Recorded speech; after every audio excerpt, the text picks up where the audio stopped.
Selamat datang di pembelajaran online kali ini. Bersama saya Andar Johan.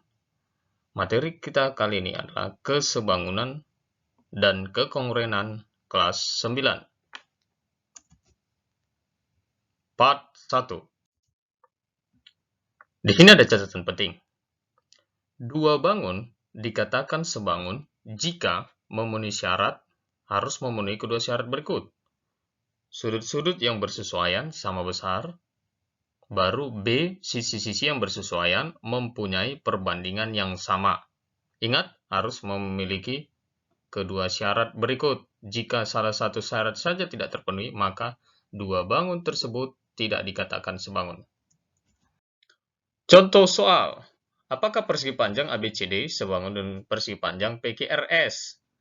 Persegi panjang ABCD apakah sebangun dengan persegi panjang PQRS? Sebagai pengingat, kita buka lagi yang dipelajari tadi tentang syarat-syarat dikatakan sebangun. Dua bangun dikatakan sebangun jika memenuhi dua syarat, yaitu satu, sudut-sudut yang bersesuaian sama besar. Satu syarat lagi, sisi-sisi yang bersesuaian mempunyai perbandingan yang sama. Kita periksa dulu syarat yang pertama, sudut-sudut yang bersesuaian sama besar. Apakah sudut-sudut yang bersesuaian dari ABCD dan PQRS sama besar? Yang kita periksa dulu, sudut-sudut yang bersesuaian, sudut A bersesuaian dengan sudut P, apakah sama besar? Sudut B bersesuaian dengan sudut Q, apakah sama besar? Dan juga sudut C bersesuaian dengan sudut R, D bersesuaian dengan sudut R, S, apa sama besar? Tadi sudut A, nama dari sudut A adalah sudut DAB.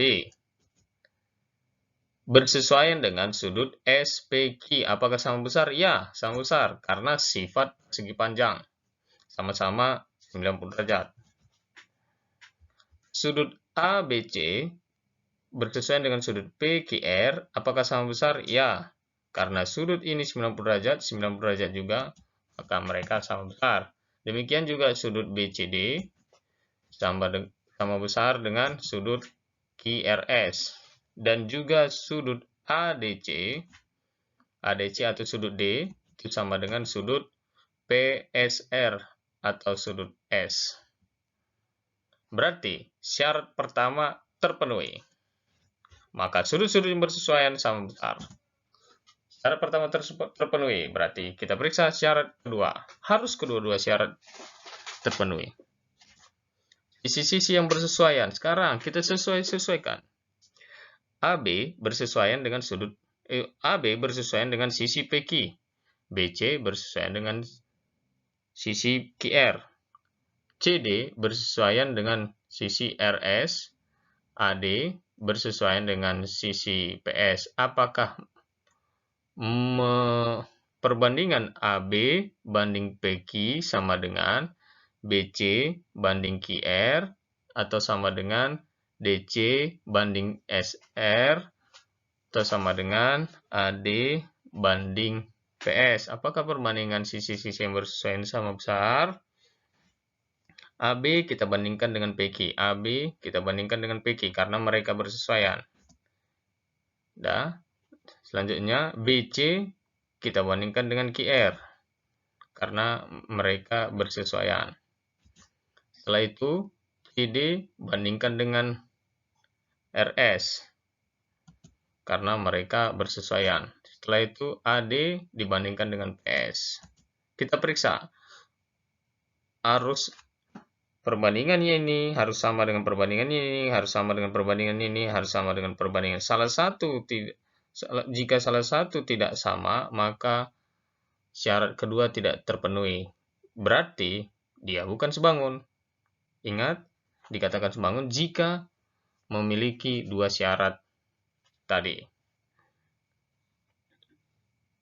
AB banding PQ. AB 15, PQ 10. BC 9, QR 6. CD pasti 15, RS 10. AD 9, PS 6. Berarti kita sederhanakan.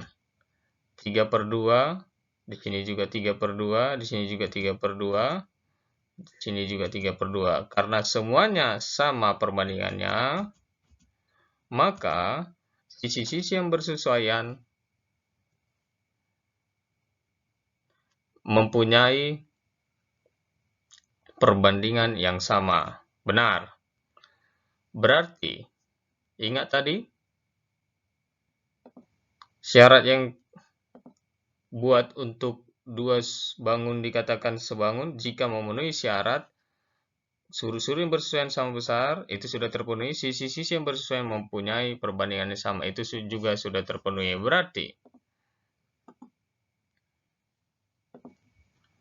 dapat kita simpulkan kalau kedua syarat tersebut terpenuhi, maka persegi panjang ABCD dan persegi panjang PQRS itu sebangun. Oke? Berikut adalah contoh bentuk dua segitiga yang sebangun. Di manakah segitiga yang sebangun tersebut? Tadi Bapak katakan dua segitiga. Yang mana dua segitiga yang sebangun? Yaitu pertama kita ambil dulu CDE, itu segitiga yang kecil. Itu dia. Baru mana dia yang sebangun dengan CDE? Bukan ini. Ini segi 4. Jadi yang dikatakan sebangun dengan segitiga, ya sebangun juga. Kan bentuknya harus sama, kan gitu. Bukan A, B, E, D. Ini segi 4. Pasti nggak sebangun dengan segitiga. Berarti yang mana? Ini dia segitiga yang besar. A, B, C. Jadi A, B, C sebangun dengan D, E, C. Ini bentuk-bentuk segitiga yang sebangun. Bentuk lain. Ini sudah dapat kita katakan sebangun. Jika garis DE sejajar dengan garis AB, maka ini sebangun. Yang mana dikatakan sebangun? Ini segitiga DCE. Ya, DCE ini tadi DCE itu sebangun dengan ya segitiga ABC. Jadi ada dua segitiga, oke? Bagian pertama yang tadi, perbandingan panjang sisi-sisi dua segitiga yang sebangun. Tadi ingat, ini segitiganya, segitiga kecil, itu sebangun dengan segitiga yang besar. Bukan ini persegi panjang ya. Ini segi 4. Nah, ini segi 4, ini segitiga. Jadi segitiga sebangun dengan segitiga yang besar. Jadi ini datangnya ke sini. Berarti perbandingan ini datangnya dari A banding A tambah B. Kenapa A tambah B garis ini? Karena dari sini ke sini A, dari sini ke sini panjangnya B, berarti dari sini sampai ke titik ini panjangnya A tambah B.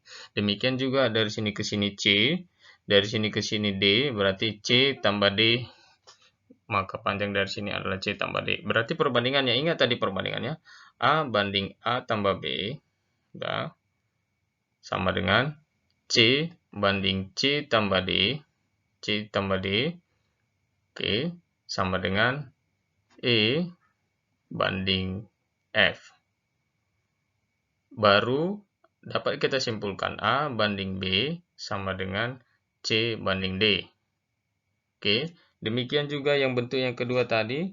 Di sini gampang kita lakukan S banding R itu sama dengan P banding Q baru Y banding X. Yang segitiga kecil kita bandingkan dengan segitiga yang besar. Segitiga kecil banding segitiga yang besar. Segitiga kecil banding segitiga besar. Oke, selanjutnya.